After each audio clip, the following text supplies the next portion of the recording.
Hi everyone, my name is Dr. Shinjini and I am a gynecological laparoscopic surgeon based in Mumbai. The purpose of this channel is to discuss a few health related issues which affect women primarily. So in this continuation of series on menopause, today we are going to discuss a very important topic, and that is the requirement of calcium. How much calcium should a menopausal woman take, and whether her diet includes the sufficient quantity of calcium. Is there any side effect of taking calcium supplements? So these are the things that we will troubleshoot. And so first let us start with the most important fact, which is that bone health is something which is really ignored by women mostly, and osteoporosis, which is a condition in which the bones become very weak, is very common in the elderly population, especially females. This condition leads to an increased fragility of the bones, and many a times this could lead to fractures. Now, we will have a separate talk on osteoporosis and its management, because this does affect women in their postmenopausal years to a great extent. In fact, in some countries, this is deemed as a silent epidemic. So first let us talk about the need for calcium. How much calcium should you take, and what are the good dietary sources of calcium? Also, we will see which calcium supplements are the ones that are really good. So bones in the body are actually very living tissue. Bones grow and get reabsorbed simultaneously throughout one's life.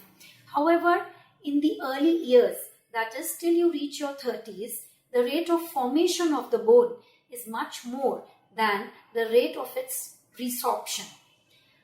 After 30s, this rate of resorption increases and formation declines, and so there is a decrease in the density of bone that occurs as age advances.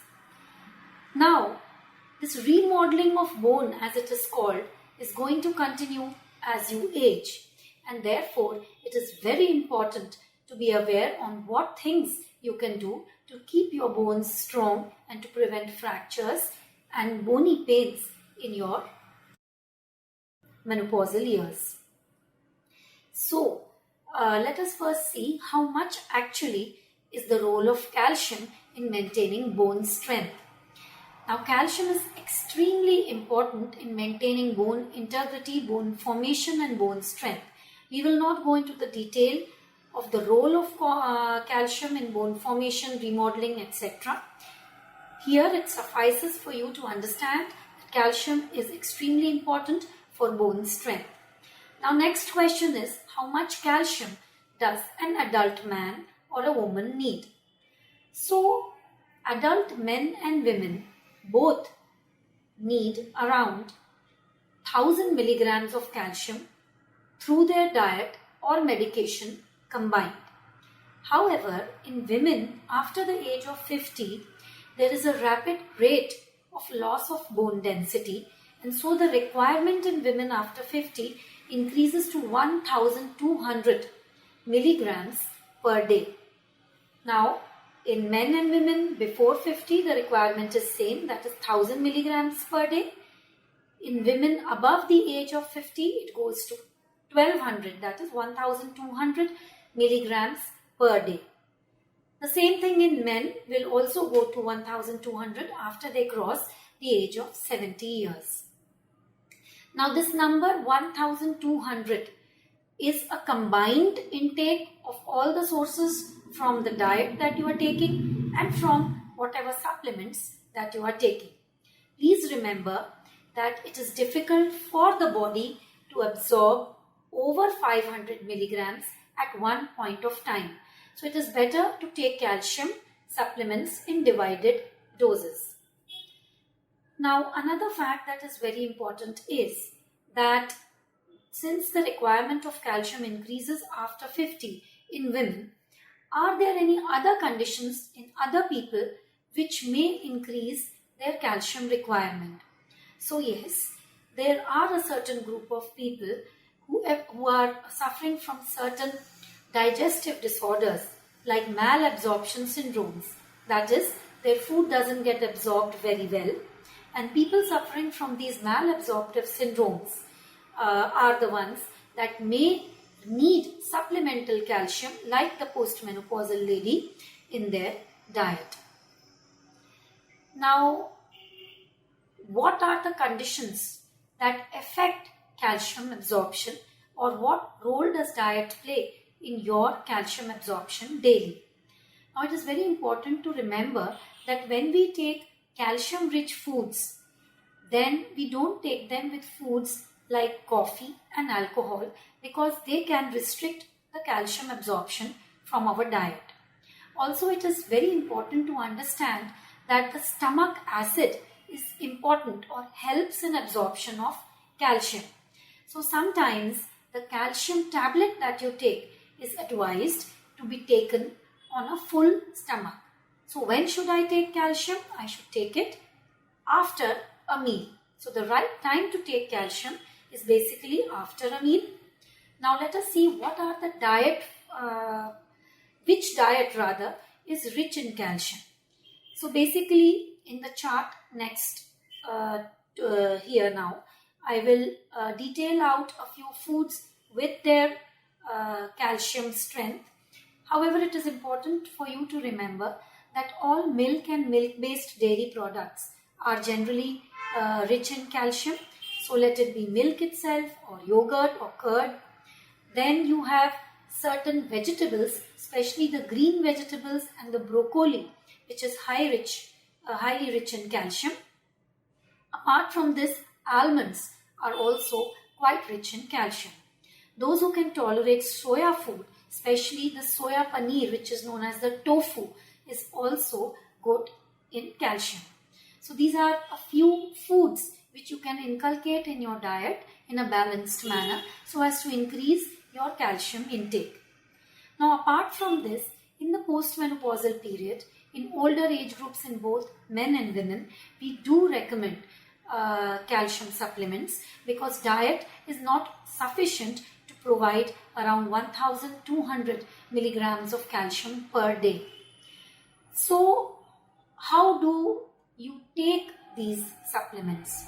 So, as previously mentioned by me, generally it is wise to take all calcium supplements after any meal, maybe after breakfast or lunch.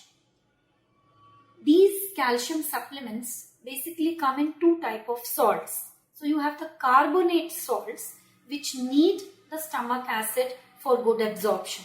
So the carbonate salts are preferably taken post a meal. Carbonate salts of calcium are more cost effective in terms of the medication cost. However, if you take them on empty stomach, these may not get well absorbed. We have another group of calcium supplements which belong to the citrate group of salts. Now this, although it is slightly more expensive, has the advantage that it can be absorbed on empty stomach also. Now calcium supplements, it is wise to take on a full stomach, to take during the day hours and avoid taking them during the night hours. And remember that if you are already for some reason on iron supplements also, maybe for anemia, then you should not, or at least try not to take your iron and calcium together. So you can actually include iron in one meal and calcium in the next meal. This way you would be absorbing both iron and calcium better. Now another thing that I want you to understand is calcium is often prescribed with vitamin D. Now both go hand in hand together in maintaining the bone strength and bone function. Apart from this, vitamin D has a big role in maintaining and protecting our immunity, heart strength, bone strength, and acts at many levels in improving overall health in general. Now, vitamin D will not be discussed in this talk as it deserves a separate talk by itself. Here, it would suffice to say that the requirement of vitamin D is around 600 to 800 international units per day in an adult. Sometimes, however, I start my patients with 1000 international units per day. Those who are chronically deprived will be given sometimes weekly doses of about 60,000 international units per week if we are not adding them on a daily basis. So some calcium supplements will come with a combination with vitamin D, maybe anything between 600 to 1000 international units per day, and this is an excellent way to replace both calcium and vitamin D in your life. Sometimes calcium supplements do have an element called as magnesium.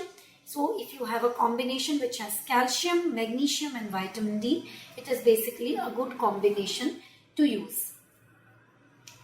Having said this, I would like to stress on the fact that as far as possible, the intake of calcium should be through diet, because dietary calcium is the one that will never cause you any toxic side effect, that will not cause you anything like an overdose. Taking calcium above 2000 milligrams per day from a drug base or a medication could be injurious to health and therefore should be guarded and avoided. Now, the next common question that many patients come and ask me is, Doctor, I have a tendency to form renal or kidney stones. So do you think that calcium may harm me? So here, yes, those patients who have a tendency to form renal stones should consult their doctor and should take the medication form of calcium at a lesser quantity and should try and replace calcium more through their diet. However, if on examination they are found to have osteopenia or osteoporosis, then your physician or gynecologist will add calcium in a balanced manner so that you do not have an extra tendency to form renal stones. Some of my patients also ask me, how safe is calcium in terms of heart or cardiovascular health?